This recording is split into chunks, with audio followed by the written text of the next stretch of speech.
Bonjour à tous et à toutes, ici Nicolas de Montréal. On est mardi soir et enfin la journée de travail est terminée. C'est vraiment torride cette semaine. Hier, j'ai même pas eu le temps de faire un vlog. J'avais beaucoup trop de travail. Et vous voyez, ce soir j'ai terminé à 7 h.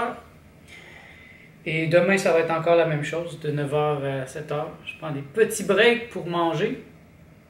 Mais je passe ma journée à essayer de rester dans le courant, parce que si je vais pas assez vite, ben, il y a d'autres choses qui s'ajoutent. Et là, ça devient critique assez rapidement, donc il faut vraiment que je sois très attentif. Je le savais, là, septembre, c'est le mois de l'intensité. C'est psychologique. Vous voyez, là, je vais faire une cure de jus. C'est facile, je trouve, en septembre, en tout cas au Québec, de commencer quelque chose de nouveau, d'ajouter de la discipline dans sa vie. Pour moi, ici, c'est le climat. Bien sûr, il commence à faire froid. Et moi, je fonctionne mieux quand il fait plus frais. Quand il fait chaud, je suis comme un mollusque, et puis j'ai juste le goût de m'étendre au soleil, de ne rien faire. Alors que quand il commence à faire frais, comme maintenant, ben là, j'ai moins d'occasion d'aller dehors. Oui, je ne suis pas allé dehors aujourd'hui. Je suis allé un peu sur mon balcon, mais il fait vraiment froid. Donc, c'est moins intéressant de manger dehors. C'est moins intéressant de rester longtemps sur mon balcon. Donc, ça me donne plus de temps pour me concentrer sur ce qui est important. Donc là, ce qui est important, c'est vraiment de classer, de faire le maximum des demandes qui me sont demandées pour l'instant, parce que c'est maintenant. C'est comme tout le monde en même temps, puis après ça, il n'y a presque plus rien. C'est important de faire plaisir à mes clients, de leur donner le maximum. Je garde quand même en tête le 20-80, la loi de Pareto. Il y a 20% de mes clients qui m'apportent 80% de mes revenus. Et toujours ces clients, je les mets en priorité.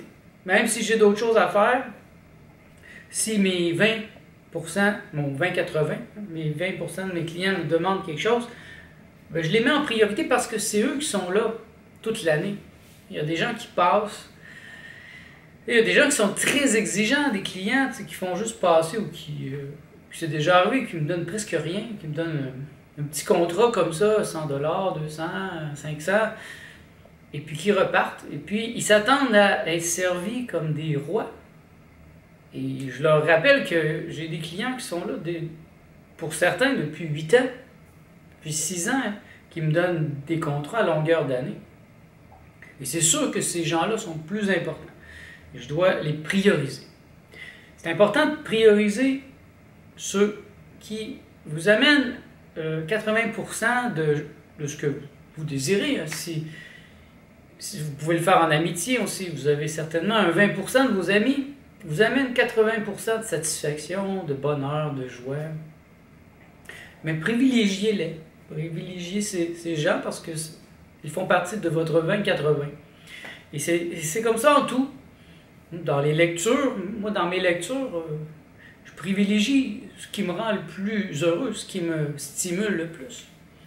Puis le reste, ben, je le laisse de côté. Je n'ai pas besoin de tout lire, j'ai pas besoin de tout savoir non plus. Je ne suis pas comme une éponge là, qui va entrer n'importe quoi dans son cerveau. Mais non.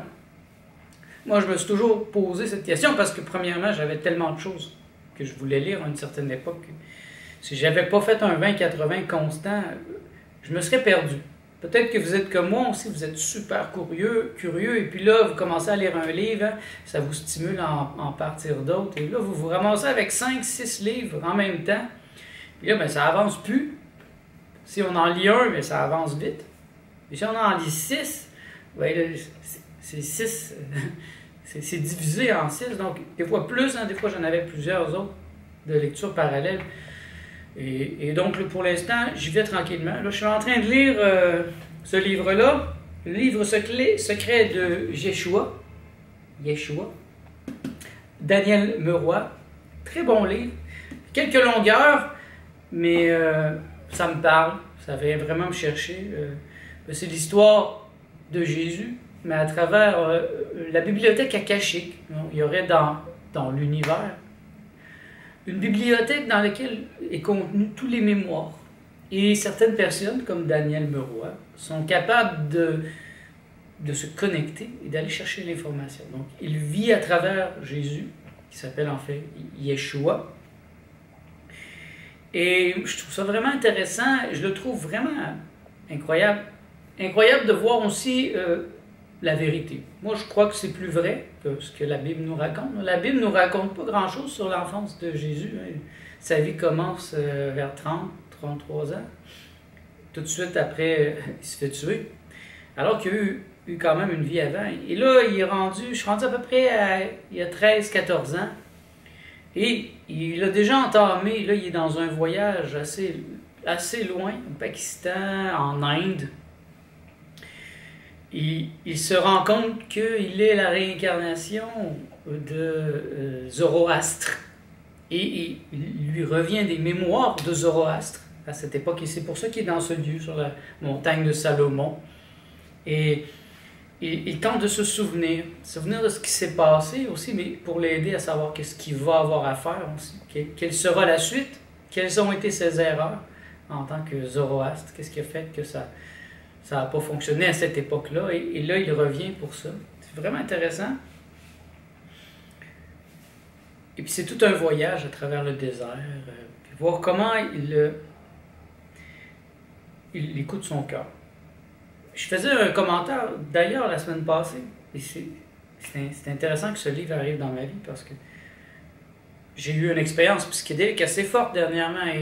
Et en réfléchissant, je me rendais compte que parfois je mentalise trop. C'est trop mental, c'est trop le cerveau, c'est trop l'intellect. Et que si je veux apprendre à être plus clairvoyant, je dois passer à un autre niveau. Et je monte comme ça. En fait, c'est peut-être en descendre au niveau du cœur. Arrêter de tout mentaliser et juste me connecter sur mon cœur. Qu'est-ce que mon cœur ressent? Quel est mon sentiment? En dehors de mon intellect, et Jésus le fait dès son enfance, c'est naturel pour lui. Et ça me guide, ça m'aide à trouver cette méthode.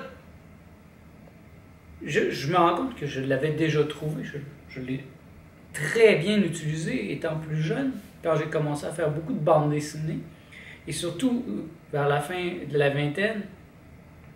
Au début de la vingtaine, toute ma vingtaine, j'ai fait beaucoup d'abstraction, de la bande dessinée, des peintures. Et je pense que par ce processus, je me suis extrait. Et je me rends compte que c'est ce que je cherchais, sortir du mental, sortir du rationnel, entrer dans l'absolu, dans l'abstrait. Et je l'ai bien fait. Et je dois retrouver ce momentum, je pense.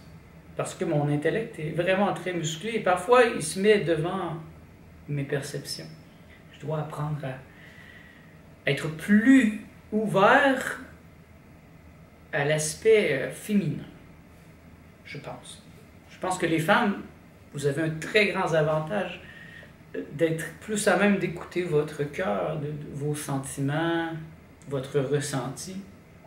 Pour nous, les hommes, c'est plus difficile parce qu'on nous apprend dès l'enfance à bloquer, à être des vrais hommes qui ne ressentent rien, qui ne pleurent pas. Puis je pense qu'à un certain point, ça nous atrophie. Oh, c'est Martha qui arrive, donc je vais arrêter une seconde.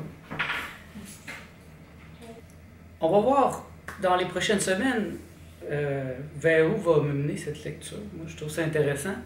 En conjonction avec aussi le cure de jus, que je vais commencer bientôt. J'en ai parlé. On s'est fixé là, la date déjà. Je ne me souviens plus de la date, mais c'est lundi prochain. Lundi prochain, on commence officiellement. Donc, ceux d'entre vous qui veulent commencer aussi une cure de jus en même temps que nous, vous êtes les bienvenus. Si vous êtes à Montréal, faites-nous signe. On pourra se retrouver peut-être pour en discuter, pour s'appuyer. Parce que, j'avoue, j'ai des craintes. Je l'ai déjà fait plusieurs fois.